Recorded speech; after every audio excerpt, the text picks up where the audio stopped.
spooky tune. This is, of course, Daylight Again, Steve Still's tune from the early 80s album of theirs, the Crosby, Stills, Nash Daylight Again album. And this was when albums were really cool. The inside of this has, lyrics to all the songs printed on the sleeve, and even the back has a ton of information, pictures and all that stuff. It's pretty cool to dig this out the other day and start listening to it again on a turntable. Anyway, it's very similar. Of course, the song segues into Find the Cost of Freedom, which they just do a cappella, which is a very similar song.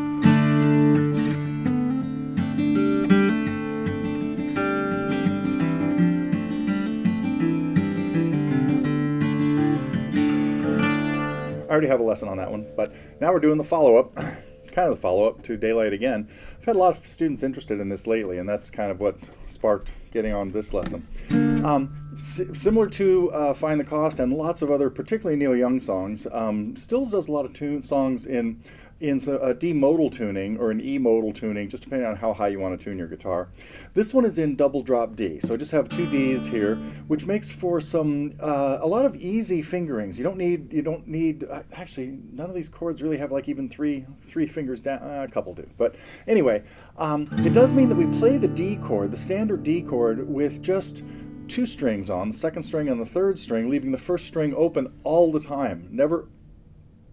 When we talk about a live version, we're going to talk about a chord that does bring in a note on the first string, creates kind of a seventh sound. So we are going to, in this lesson, talk about pretty much the way he did it. I've tabbed it out the way it is in the studio album from 1982, I believe. And but then also we'll take a look at the way he varies it significantly, or at least minimally, every time he plays it. And so we're going to take a look at some of the licks that we hear in the version with just the three of them live on stage, and David and Graham just singing and Stills playing. He plays a nice little solo in there that we're not going to talk about. He just noodles around in the key of D minor, but keeps the timing all going, which is really cool. Anyway, this is kind of this frailing technique. A lot of times you'll be hitting, there are a couple of approaches to this. One is you can put your thumb and your index finger together and use them like a pick to hit a couple of notes at a time. And that's what I did in the very beginning when I hit those first couple of chords. Or you can also use your thumb to hit notes individually. So Neil Young does a lot of his songs with this type of technique, using fingers to strum, which allows you to sometimes pick out individual notes, and other times to brush lightly with a finger or a fingernail.